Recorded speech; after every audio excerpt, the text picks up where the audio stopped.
על שלושה דברים העולם עומד, על הדין ועל האמת ועל השלום, שנאמר אמת ומשפט, שלום שפטו בשעריכם. על שלושה דברים העולם עומד. Le monde peut tenir, exister, se maintenir en tout cas. Pas comme le début quand on a dit, on s'est écrit dans la première Mishnah, deuxième, Bishvil Shlosha Dvarim, איך כתוב שם?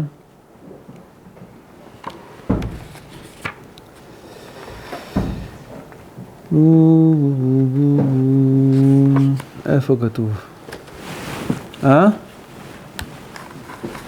Une fois écrit העולם עומד, une fois écrit העולם קיים, נכון?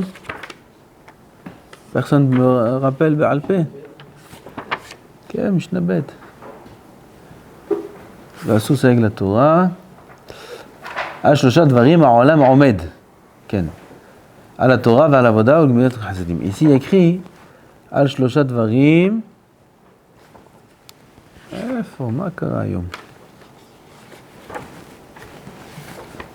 Où on est? Fin de פרק שני?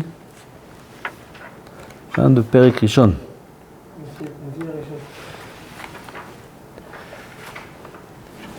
על שלושה דברים העולם עומד. C'est pareil.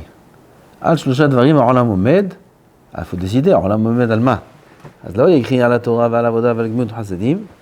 Ici יקחי על הדין ועל האמת ועל השלום. אז לאור הכוונה על שלושה דברים העולם עומד, c'est pour ces trois choses-là le monde a été créé. Ici, c'est grâce à ces trois choses-là, le monde peut être maintenu, exister. À la din, s'il n'y a pas de din dans le monde, il n'y a plus rien du tout. S'il n'y a pas de justice, il n'y a rien. Même les goïms, dans les Sheva mitzvot Bnei Noach, ils ont une des 7 mitzvot d'avoir des bate mishpat, des dinim. Une des 7 mitzvot, c'est ça? Sinon, le monde ne peut pas exister. S'il n'y a pas de jugement, s'il n'y a pas de din, il n'y a pas de monde. Et deuxième chose, à la émet. Émet. On va parler de chacune des choses de Hashem. Et à le shalom. À la shalom. S'il n'y a que des disputes, il n'y a pas de monde. Il faut le shalom. À la din. Le din ici, ce n'est pas que les dayanim. Le din, c'est la justice. C'est chacun doit être dan din la'atzmo, dan din emet. Chacun aussi peut être dayan. Chacun peut être dayan. Il faut aspirer à être dayan. Il faut aspirer à être gadol. Il faut aspirer à de grandes choses. Pas rester petit. Une fois, il y avait le Rav Weinberg, il était invité un Shabbat en Hutz La'aretz chez un des grands donateurs, un des grands Negidim s'appelle. Et là-bas, il y avait l'enfant de la personne qui l'a invité. Il lui a demandé, qu'est-ce que tu veux faire quand tu seras grand? Qu'est-ce que tu veux être quand tu seras grand? L'enfant, il a regardé, il n'avait pas trop d'idées. Il lui a dit, le Rav, sache que tu pourras devenir ce que tu veux devenir. Ce que tu veux devenir, tu peux devenir. Il faut que tu veuilles le devenir. En davar ha'omed bifnei haratzon. En davar ha'omed bifnei haratzon. On peut devenir ce qu'on veut. Ce que tu veux. Amaretz, tu veux? Bah, t'as t'y es. Talmid Chacham, tu veux? T'as t'y es. Yireh Shamayim, tu veux? T'y es. Baba Sali, tu veux? Tu seras. Un homme, il peut devenir ce qu'il veut. Seulement, s'il concentre, s'il est nina'al ala matara, on dit en hébreu. Nina'al ala matara, comme dans les avions de chasse. Ils ont la cible, et ils sont nina'alim sur la cible. Il y a un terme en français, je ne sais pas. Hein? Bloqué sur la cible. Ça y est, la cible, il ne lâche pas. L'avion, il peut aller à droite, à gauche, il est nina'al ala matara. Il est verrouillé sur l'objectif. L'homme, il doit se verrouiller sur l'objectif. D'abord, il faut qu'il ait un objectif. D'abord. Et c'est une première étape qui n'est pas évidente. Et deuxième étape, c'est se verrouiller sur l'objectif. Verrouiller, c'est fini. Ça et rien d'autre. Ce koach-là, de canaliser toutes ses forces dans un objectif précis, c'est sûr qu'il atteindra l'objectif. Sans aucun doute. Un homme deviendra ce qu'il veut devenir. C'est pas shoot. Regardez. Comme ça, il dit le Rav Weinberg. Il y a le soleil. Combien d'énergie dégage le soleil? Nous, les scientifiques, il y a des scientifiques parmi nous. Combien d'énergie dégage le soleil? Des milliards. Je ne sais pas, des milliards, c'est en kilowatts. Kilowatts, Mistama, si mes souvenirs sont bons. Des milliards, le soleil, n'est-ce pas? Et pourtant, tu mets une petite casquette, un petit peu d'eau, un peu d'ombre, ça va. T'es épargné d'une énergie ultra puissante. L'énergie de l'univers, c'est le soleil. Et on peut s'en sortir facilement et se protéger facilement de cette énergie-là. Les Oumadze, on a une autre énergie qui n'est pas très forte en énergie, une autre source qui n'est pas très forte en énergie, qui s'appelle le rayon laser. Vous connaissez le rayon laser?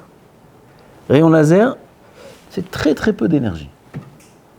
Mais ça arrive à percer les matières les plus dures qu'il y a au monde. Même dans le corps, on utilise ça. Dans la chirurgie, ça arrive à casser les pierres dans les reins, ça arrive à... Le rayon laser. La source d'énergie du laser est faible. Alors comment une source tellement faible d'énergie, elle arrive à une puissance tellement grande? Il dit le Rav Pele Plaim. Le rayon laser, l'énergie est concentrée. Concentrée. Sur un point. Toute l'énergie est concentrée dans un point. Avec très peu d'énergie, on peut casser les matières les plus dures. Aval, une énergie très puissante, mais qui est dispersée. Elle n'a aucun impact. L'énergie du soleil, elle est énorme, mais elle est dispersée. Alors cette énergie-là, elle est perdue. Chaque point qu'elle atteint, elle atteint avec une force qui est faible, bien que la source est très grande. Pareil, un homme, il peut être plein d'énergie, plein de capacités, plein de... Tu lui dis, mais t'es intelligent, t'es fort, t'as de bonnes midot, t'as tout pour réussir.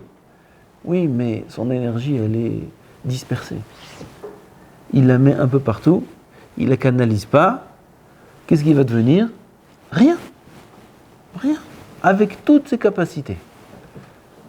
C'est pour ça qu'on a vu beaucoup de personnes, comme ça les grands Rashi Yeshivot ils témoignent, les Mashgirim ils témoignent, qu'il y a des élèves qui ont des géonymes en potentiel, qui deviennent rien. À la fin, ils sortent travailler, à la fin, ils auraient pu être... Alors, ils peuvent réussir un peu dans les affaires, mais ils ne deviennent rien du tout dans la vie. Ils auraient pu être des gdoléadors, ils auraient pu être. Et d'un autre côté, d'autre part, qu'est-ce qu'on a? Des élèves qui n'ont pas beaucoup de capacités. Ils ne sont pas très intelligents. Allez voir, on ne leur donne pas un grand avenir. Et ils ont surpris tout le monde. Ils ont surpris tout le monde. Et ces élèves-là, c'est devenu les Gdoléadors. Comme ça, on raconte sur un des derniers Gdoléadors qu'on avait, le Rav Kanievski. Abichaim Kanievski, on raconte sur lui qu'il n'était pas brillant. Il faisait de la bekiout comme ça, il n'était pas brillant, il n'était pas avec tous les grands lamdanim, il n'était pas dans les grandes chabourot, il n'était pas dans les grands pilpoulim du Beth Midrash. Il était là à étudier ses lapim comme ça, beaucoup témoignent sur lui. Il est devenu le Gdoléador. Pourquoi? Il s'est verrouillé sur la matara, sur l'objectif. Quand on se verrouille sur l'objectif et on canalise toutes ses forces dans un point, un sens précis, on deviendra ce qu'on veut devenir. Ce qu'on veut devenir, et c'est dit dans toutes les matières du monde, dans toute la vie, dans tous les domaines de la vie. En ce qui nous concerne, c'est le but pour lequel on est sur Terre. Pourquoi on est sur Terre? Petit rappel, nous sommes sur Terre pour accomplir les mitzvot d'Hachem. C'est tout. Le but de tout ça, etc., c'est encore d'autres choses. Mais quel est notre travail maintenant, ici bas sur terre? Quel est notre travail? De faire la volonté d'Hachem. Ça, c'est notre travail. Après, dans ça, il y a beaucoup de choses. Et on peut arriver à de très hauts niveaux. Et on peut parler aussi de l'olishma au début. L'olishma de devenir des gdolim. Il faut devenir des gdolim. Il faut devenir des talmidei chachamim. Il faut devenir des moré hora'a. Il faut devenir des dayanim à la din. Il faut aspirer à des grandes choses. Il faut trouver la cible. Comme ça on dit l'objectif. Il faut se fixer un objectif. Quel gadol il disait que si jamais, le stapel, si jamais un homme ne vise pas d'être un grand capitaine, il ne sera même pas un simple soldat. Stapel ou d'autres. Un autre qui disait ça. Il ne sera même pas un simple soldat. Il faut viser haut. Il faut fixer des objectifs. Si on laisse aller comme ça, jour après jour, semaine après semaine, année après année, et on est là, voilà, sohavim tatzmenu. Voilà, on est là, on monte de chiour, etc. Mais on n'a pas un objectif. Haz v'shalom, toutes nos forces, toute notre énergie est gaspillée. Et là, il faut se fixer un objectif. Si un il va se fixer un objectif dans la Yirat Shamayim, d'être un grand Yirat Shamayim, un va se fixer un objectif de travailler ses midot, un va se fixer un objectif de devenir Baki Bachas. Là maintenant. Chacun, il faut qu'il se fixe un objectif.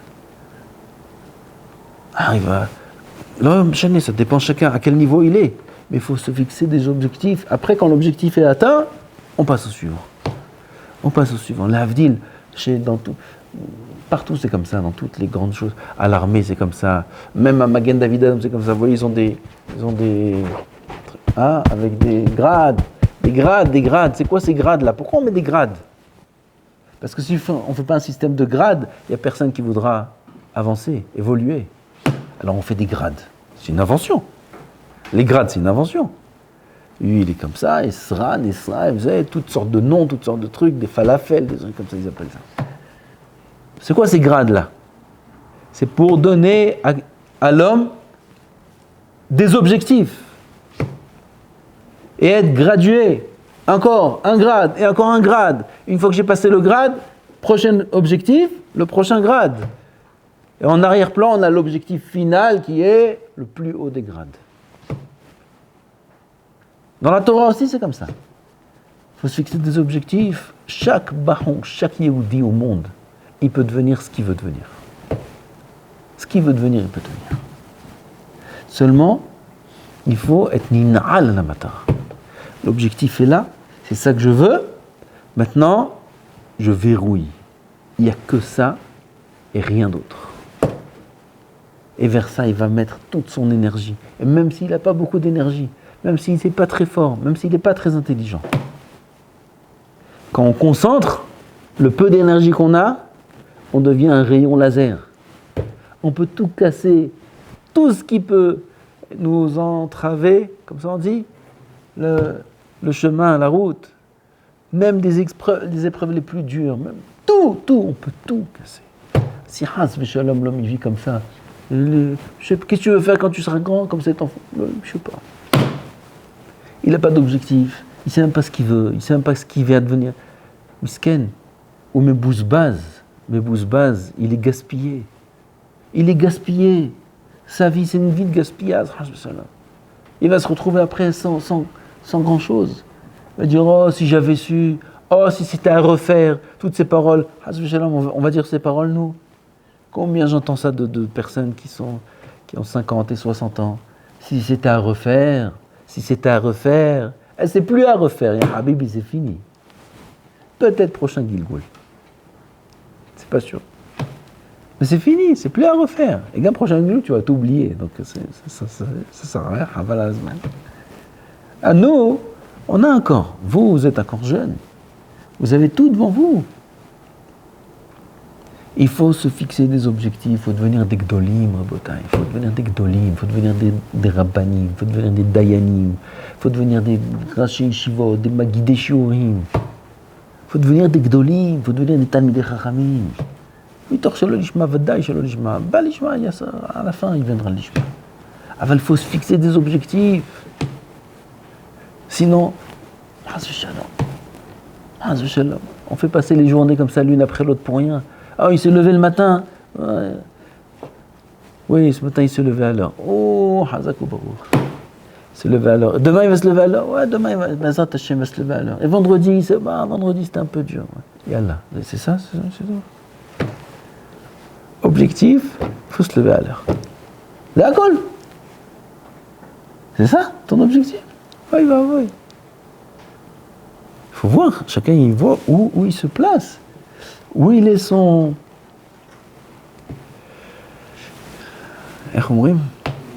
Hein? Non. Chacun il met la barre dans son champ de bataille. Dans quel champ de bataille il se trouve? Il se trouve dans un champ de bataille du Gan. Il est là, comme, je me suis levé le matin, je suis pas levé le matin. Et pour les enfants, ça. Ah, il a réussi à se lever, oui, ça y est. Ou alors il dit, ah, j'ai fini ma serrette. En 3 jours. Ah, c'est bien fait. Ça, c'est des bons objectifs, ça. Ah, j'ai fini le chasse. J'ai fini la moitié du chasse. J'ai fini un céder de Michelin. J'ai fini ça. Ça, c'est des objectifs. Ça, c'est bien. Bataille. Ah, je suis arrivé au chiour du 3e chiour. Ah, c'est top. 3e chiour, c'est top. S'il est mérité. Okay. Si son arrivée est méritée, c'est top. Ah, il réussit. Bah, Metsuyan. Le Metov, c'est Metsuyan. Un bon Marien, Metsuyan. Il faut viser des objectifs Rabota. Il ne faut pas, Hazve Shalom, mettre la barre bas. Parce que si tu as sauté une barre qui est toute basse, saut en hauteur, il a sauté 30 cm, ouais, que la cavote. Quoi la cavote? Mais ça, tu sais que même un enfant de 6 ans, il saute 30 cm. C'est ça ton enjeu. C'est ça la barre où tu t'es placé ton objectif. 30 cm, il s'est levé le matin, il ne s'est pas levé le matin. C'est ça l'objectif? Ouais, mais moi j'ai verrouillé l'objectif. J'ai verrouillé. 30 cm, je vais les sauter. Top, peut-être pour commencer, c'est peut-être bien. Ben, ça y est, il faut passer à autre chose, c'est rapide. Il faut fixer la barre haut, très haut. Plus on va la fixer haut, et plus on va sauter haut. Si on va la dépasser, ça dépend de nous. Si on veut vraiment, oui. Même si non, on a sauté déjà très haut. Ron Bezalel. Il faut fixer la barre très haut. Très très haut. Gdolador. Baba Saleh. Bekdusha, Betorah, Bekabbalah, Bemitzvot, Betahara, Beprishut, très haut. Et tu dis, Messiah Tisharim, tu dis, tous les Sharim là-bas, il arrive jusqu'à Ruach HaKodesh. Jusqu'à Ruach HaKodesh. Il veut arriver au dernier Sha'ar, à la dernière Madriga de Rabbi Pinchas Ben Yair.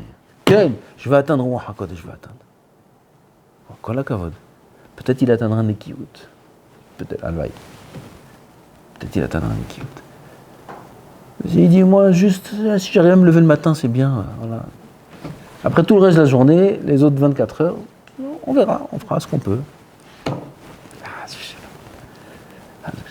Et la Vada, il faut se prendre en main à Botaï et fixer des objectifs très hauts. Et il faut se verrouiller sur ces objectifs-là. Et il faut concentrer ses forces dans un point, dans un objectif. Il faut concentrer ses forces et devenir des Gdolim. Devenir des Gdolim. Et tout le monde est capable de devenir un Gadol. Tout le monde est capable de devenir un Gadol dans le domaine où il était destiné, qu'il soit Gadol, dans le tafkid qu'il est venu faire dans son monde, il est obligé d'atteindre ce tafkid-là. Hazve Shalom de passer à côté de son tafkid. Il faut faire son maximum de force. Et, Be'ezrat Hashem, Kadosh Baruch Hu, il aide. Quand la balitaer, potchim lo, sayaim lo. Tout celui qui vient, afilu petach katan, ki chudo shel mahad. Potchim lo akol, Kadosh Baruch Hu, il va lui, tout le chemin, il va lui ouvrir. On est capable de faire de grandes choses. On est capable de faire de grandes choses. Ça, là, je vois un peu la Dayanout et les Rabbanout. Vous savez, il y a des gens, je ne sais pas si vous pouvez comprendre les notions, il y a des gens qui passent un mifran, un examen, sur 2 ans d'études, 200 simanim par cœur. 200 simanim par cœur. Vous vous rendez compte ce que ça veut dire? Even Haezer, par exemple. Déjà, en 2 ans, étudier 200 simanim et les connaître tous par cœur, avec tous les mefarjim, avec tous les rishonim et tous les acharonim, chaque saïf et saïf, et arriver à la fin en un examen sur 200 simanim. C'est ce que ça veut dire. Quand un homme il est capable de faire ça, vous allez commencer, vous allez voir. Vous allez voir, c'est impossible d'y croire. C'est impossible de croire que c'est possible.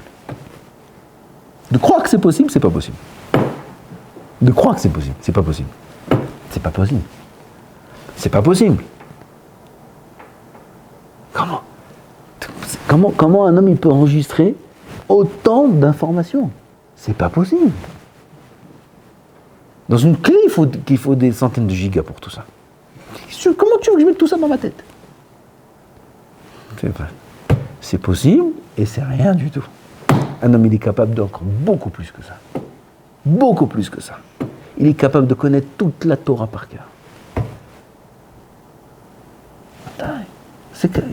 Il y a des gens qui le font. Et il y a des gens qui le font, c'est pas les lumières. Ils le font. Et ils passent Even Haezer, et ils passent Rosh Mishpat, et ils passent tous les Mifhanim, ils passent. Comment c'est possible d'arriver à un examen avec des... Il y a des centaines de milliers de Haronim qu'il faut connaître par cœur. Avec les noms. Des centaines, 600 000, 700 000 Haronim qu'il faut connaître tout par cœur. Qu'est-ce qu'il dit chacun?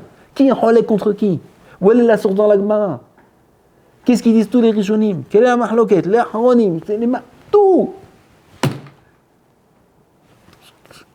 Comment c'est possible? C'est possible. Si Akadosh Baruch Hu il a demandé, c'est que c'est possible. C'est possible. Seulement il faut viser haut. Plus on va viser haut, plus on va exploiter ses capacités. Et on va découvrir chez soi-même des forces incroyables. Et Akadosh Baruch Hu en plus il va aider. Ah ben, il faut viser haut en bataille. Il faut viser haut, il ne faut pas rester petit, il ne faut pas rester bas, dans ce monde comme des gens simples. Il faut devenir des gens spéciaux, des gens grands, des Talmidei Chachamim, de Ovdei Hashem Behemet. Et Akadosh Baruch Hu va nous aider. Tout celui qui veut Behemet se prendre en main et réussir et fixer un objectif, Akadosh Baruch Hu il l'aidera, il verra des nissim beniflaot, il verra. Hashem ezakenu, Baruch Adonai l'olam, amen.